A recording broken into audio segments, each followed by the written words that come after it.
On the night of June 30th, 2026, on top of a mountain in the Chilean Andes, a shutter opened, and it did not close again.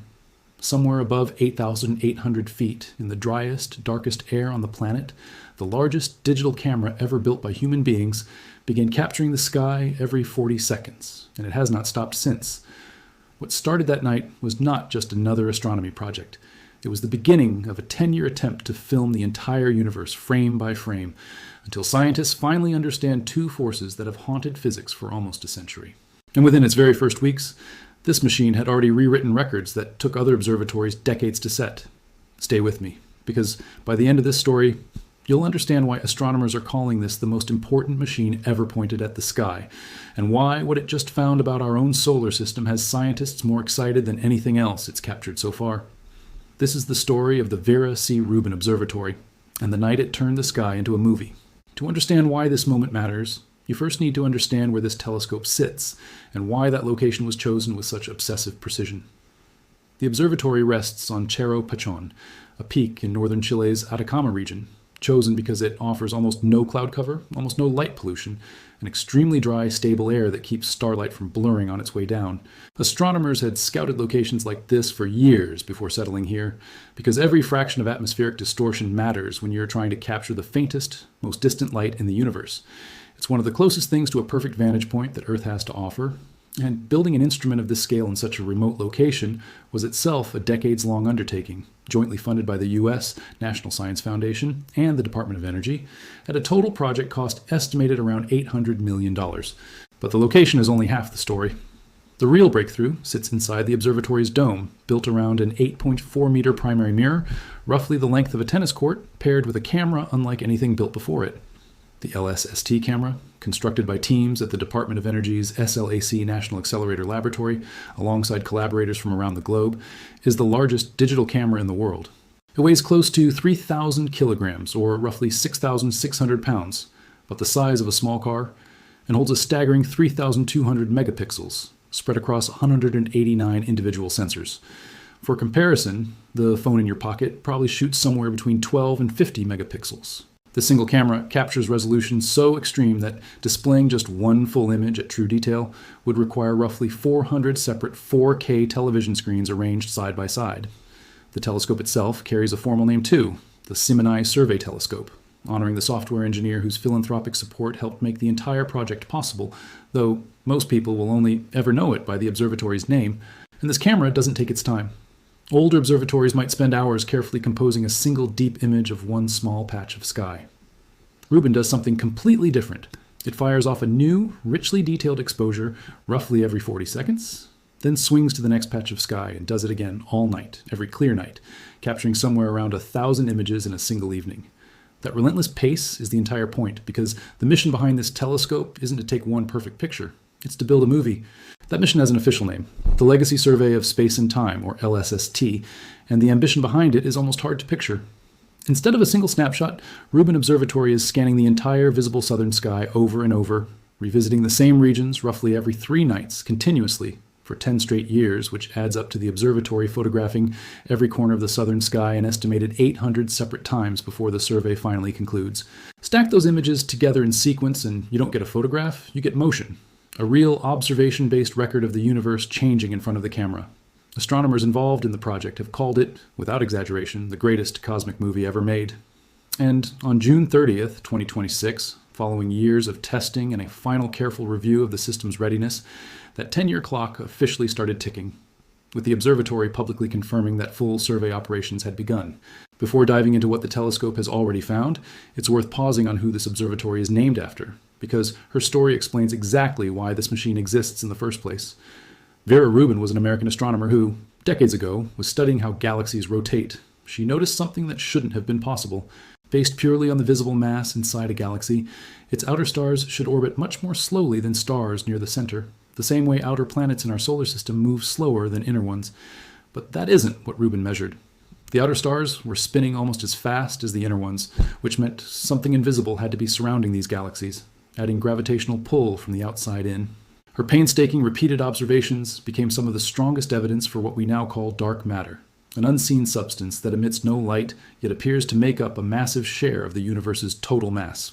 When the National Science Foundation and the Department of Energy built the most ambitious survey telescope in history, naming it after her wasn't sentimental, it was fitting, because this observatory exists largely to continue the exact hunt she started, chasing down the truth about dark matter and its stranger cousin, dark energy, the mysterious force that seems to be pushing the universe to expand faster with every passing year. Getting to this point took far longer than most people realize. The LSST camera's engineering alone represents one of the most demanding instrument-building projects in modern science. Inside it sit 6 massive optical filters, each tuned to capture a different band of light, from ultraviolet through near-infrared, allowing researchers to study everything from young, blazing stars to faint, distant galaxies within a single coordinated survey. Every exposure has to pass through layers of calibration, checking focus, exposure, and alignment before it's accepted as valid data, because a small, uncorrected error at this stage could distort 10 years of results. That's precisely why the observatory's commissioning phase stretched on as long as it did. Rubin's own leadership has been transparent about this. Jelko Ivezic, the head of LSST, explained that the decision to officially begin the survey came only after a careful operational review covering image quality, survey speed, system reliability, and calibration accuracy, because once the 10-year countdown starts, there's no going back to quietly fix mistakes. All of that raw data doesn't just sit on a hard drive in Chile. It streams to a dedicated United States data facility hosted at Sileki, where it becomes available to a global network of researchers. One of the primary science groups working with this flood of information is the Dark Energy Science Collaboration, an international team using Rubin's observations to measure, with unprecedented precision, exactly how fast the universe is expanding and how matter is distributed across it. What sets this project apart from almost anything that's come before is its openness. Rubin's directors have said this marks the first time this much astronomical data will be available to so many people simultaneously, opening cutting-edge discovery not just to major institutions, but to researchers and eventually members of the public anywhere in the world, effectively handing anyone with curiosity and an internet connection a window into a data set that used to belong exclusively to professionals with access to the world's largest telescopes. Bob Blum, director of Rubin Observatory at NSF and Wire Lab, put it simply when the survey finally began, saying it was amazing and humbling to stand at that moment after more than 2 decades of work by a dedicated team, and adding that Rubin Observatory is for everyone, built to let researchers anywhere participate in genuinely cutting-edge science. That openness is baked directly into how the project shares its findings. When the full 10-year survey wraps, the final dataset is expected to contain billions of individual astronomical objects and trillions of separate measurements, all released to the public through a regular ongoing schedule of data drops rather than locked away until the project ends. That structure means discoveries won't wait a decade to reach the scientific community. They'll arrive continuously, year after year, as the movie keeps rolling. Now, let's walk through what's actually happened, because the timeline here moves faster than almost anyone expected. On June 23, 2025, in Washington, D.C., the team behind Rubin Observatory held a public unveiling called First Look, the moment the world saw real images from this telescope for the first time. One of the earliest released images was a composite of 2 glowing star-forming clouds, the Trifid Nebula and the Lagoon Nebula, stitched together from 678 separate exposures, captured over roughly 7 hours of observing time. The finished image contained about 2 trillion pixels of data, dense enough that you could zoom in almost endlessly and keep discovering stars hidden inside dust that older telescopes simply couldn't resolve. Another image from that same event captured a section of the Virgo cluster, an enormous collection of galaxies, showing spiral and elliptical shapes glowing quietly behind bright foreground stars from our own Milky Way. Later releases pushed that same idea even further, including a sweeping view of the southern constellation Lupus built from roughly 1.7 gigapixels of data, showing individual stars and faint dust inside our own galaxy, alongside countless distant background galaxies in a single frame. Over the full 10 years of this survey, scientists expect Rubin to help catalog roughly 20 billion new galaxies that currently sit undocumented in the darkness. What genuinely stunned even the people who built this machine, though, wasn't the polished imagery. It was the speed. In just over 10 hours of early test observations, before the real survey had even officially begun, the telescope had already captured millions of galaxies and Milky Way stars, and had already spotted thousands of asteroids inside our own solar system. Most observatories spend years assembling a catalog like that. Rubin did it in less than half a day of testing. After First Look, the team moved directly into commissioning. An extended stretch of fine-tuning where every part of the system, the optics, the camera, the data pipelines, had to prove it worked exactly as designed before the official 10-year survey could begin. During this window, known as the early operations period, something remarkable happened. In roughly 6 weeks of testing, using nothing but this preliminary data, astronomers working with Rubin discovered more than 11,000 brand new asteroids that had never been recorded before, one of the largest single batches of new asteroid discoveries ever submitted to the International Astronomical Union's Minor Planet Center, the global body responsible for verifying and cataloging small solar system objects. Within that group, scientists identified 33 near-Earth objects, asteroids whose orbits bring them relatively close to our planet. None of them pose any known danger, but tracking near-Earth objects remains one of the most valuable jobs any observatory can perform, because the more precisely we understand their orbits, the better prepared we are for anything the future might bring. The same early dataset also revealed 380 new trans-Neptunian objects, icy bodies orbiting far beyond Neptune, in the frigid outer reaches of the solar system, where sunlight takes hours to arrive. 2 of these newly found objects have extraordinarily stretched orbits, carrying them almost 1,000 astronomical units from the Sun at their farthest point, meaning they travel nearly 1,000 times farther from the Sun than Earth does. Researchers believe studying orbits this extreme could eventually help confirm or rule out the long-debated theory of a hidden 9th planet, sometimes called Planet 9, potentially 5 to 10 times more massive than Earth, possibly warping the paths of these distant outer solar system objects. One planetary scientist connected to the project has said that even if Rubin never spots this hypothetical planet directly, uncovering more objects with warped orbits would still be a meaningful clue pointing toward its existence. That same batch of early data also allowed astronomers to refine the orbits of more than 80,000 previously known asteroids, sharpening our overall map of the solar system to a level of precision it has never had before. Then, in January 2026, the project reached another milestone. Using data gathered during the first look period, scientists published the first peer-reviewed scientific paper built entirely from LSST camera observations. Buried inside that data was the fastest spinning asteroid larger than 500 meters wide ever recorded, sitting quietly in the main asteroid belt. Researchers noted that an object like this simply couldn't have been detected without the unique speed and sensitivity built into Rubin's camera.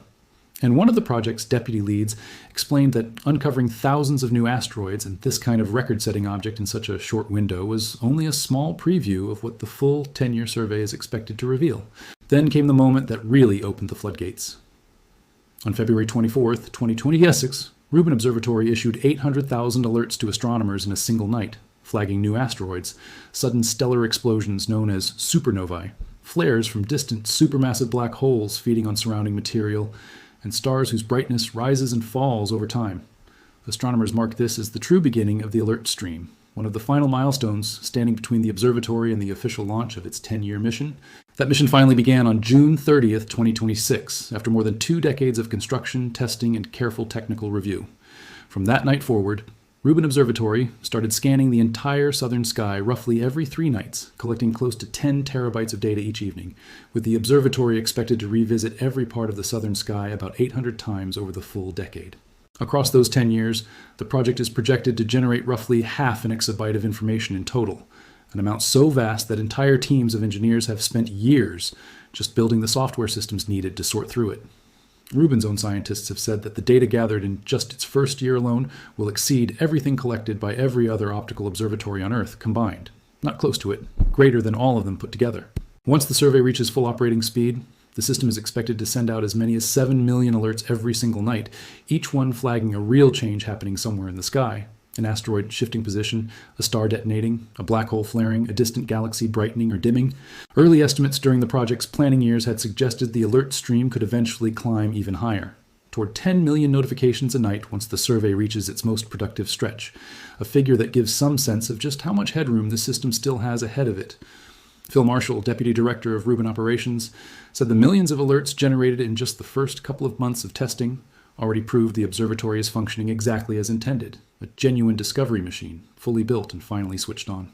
Because no team of human astronomers could possibly review millions of nightly alerts by hand, researchers are relying on artificial intelligence and machine learning systems specifically designed to filter through this flood of information in real time, surfacing only the events that matter most, so scientists can react within minutes and redirect other telescopes toward whatever Rubin just detected. Independent research teams and university-run alert brokers around the world now receive this stream directly, cross-checking it against archived catalogs within seconds, so that a newly flagged supernova or a shifting asteroid can be confirmed almost as fast as the light itself arrived. This rapid response capability is central to what scientists call multi-messenger astronomy, the practice of studying a single cosmic event using multiple types of signals at once, light, gravitational waves, and cosmic rays working together. When Rubin spots something like a possible collision between two extremely dense objects or a sudden explosive event, it can immediately alert observatories around the globe to point their instruments at that exact location, allowing the event to be studied from every possible angle before it fades. Supernovae make the value of this speed obvious. A supernova occurs when a massive star reaches the end of its life and explodes in a burst of light briefly capable of outshining an entire galaxy. But these explosions brighten and fade within days or weeks. If you aren't watching the right patch of sky at the right moment, you simply miss it. And slower, narrower, older telescopes missed enormous numbers of these events for exactly that reason. Rubin solves that problem by essentially never looking away, revisiting the same regions of sky every 3 nights, so that virtually every explosion, flare, or fading afterglow gets caught somewhere in that repeating cycle. The moment the system detects a brightness pattern consistent with a supernova, it sends an alert within minutes, giving astronomers worldwide a chance to point other instruments at that exact spot while the explosion is still unfolding. The kind of coordinated global response scientists have dreamed about for years, with one observatory acting like a smoke detector for the entire southern sky. Marshall described the 20 years of engineering, testing, and sheer persistence it took just to reach this starting line as finally allowing the team to call action on what he described as this blockbuster movie of the universe. Mike Brown, a planetary scientist at Caltech who has followed this project since his early days in graduate school more than 2 decades ago, said working with Rubin's data now feels like something he could only have imagined back then. Watching a project take shape over 20 patient years and finally become real, functioning science. He also pointed out something worth remembering, that if you asked 50 different astronomers what excites them most about this telescope, you would likely get 50 completely different answers, because this single survey touches nearly every corner of modern astronomy and astrophysics at once, every single night. Over the coming decade, scientists expect this survey to reshape our understanding of the solar system in fundamental ways. Researchers predict Rubin could help triple the total number of known asteroids and increase the number of identified trans-Neptunian objects nearly tenfold compared to what we currently know. Every discovery adds another piece to the puzzle of how our solar system formed billions of years ago, how planets and smaller bodies settled into their current orbits, and what forces shaped the distant edges of our cosmic neighborhood. But the larger goal, the reason this observatory carries Vera Rubin's name in the first place, reaches even further than asteroids and comets. Scientists are hoping this 10-year survey finally delivers real answers about dark matter and dark energy, 2 of the biggest unsolved mysteries in modern physics. Dark matter is estimated to make up roughly a quarter of everything in the universe, yet no one has ever directly observed it, only its gravitational fingerprints on galaxies, the very same fingerprints Vera Rubin first noticed decades ago. Dark energy is stranger still, a mysterious force that appears to be accelerating the expansion of the universe rather than slowing it down the way gravity alone should. By watching billions of galaxies over 10 full years, tracking how they move, how their light shifts, and how the large-scale structure of the universe evolves, scientists hope Rubin Observatory can finally help explain what dark matter and dark energy actually are, something no telescope in history has fully managed to do. Consider everything this single machine is doing simultaneously. It is mapping our own solar system in more detail than any survey before it. It is uncovering tens of thousands of new asteroids, some of which may eventually matter for planetary defense. It is catching supernovae the instant they ignite, offering scientists a front-row seat to some of the most violent events in the cosmos. It is tracking supermassive black holes as they flicker and flare across billions of light years. It is building toward a catalog of an estimated 20 billion new galaxies. And underneath all of it, night after night, it is quietly gathering exactly the kind of data that could finally crack open 2 of the deepest mysteries science has ever attempted to solve. And we are still only in the earliest days of this 10-year mission. Everything described so far, the 11,000 new asteroids, the record-breaking spinning space rock, the 800,000 alerts sent out in a single night, the trillions of pixels packed into a single image, all of it happened before the official survey had even fully begun. The real 10-year clock only started ticking on June 30th, 2026. Every night from here forward, this telescope keeps watching, keeps scanning, keeps capturing data at a scale no observatory on this planet has ever managed before. And somewhere in that flood of nightly images, hidden among millions of galaxies and thousands of newly discovered asteroids, there is a very real chance that Rubin Observatory ends up capturing something nobody predicted, simply because it is watching the sky more closely, more often, and in more detail than any instrument in the history of astronomy. This is only a few weeks into a mission designed to run for a full decade.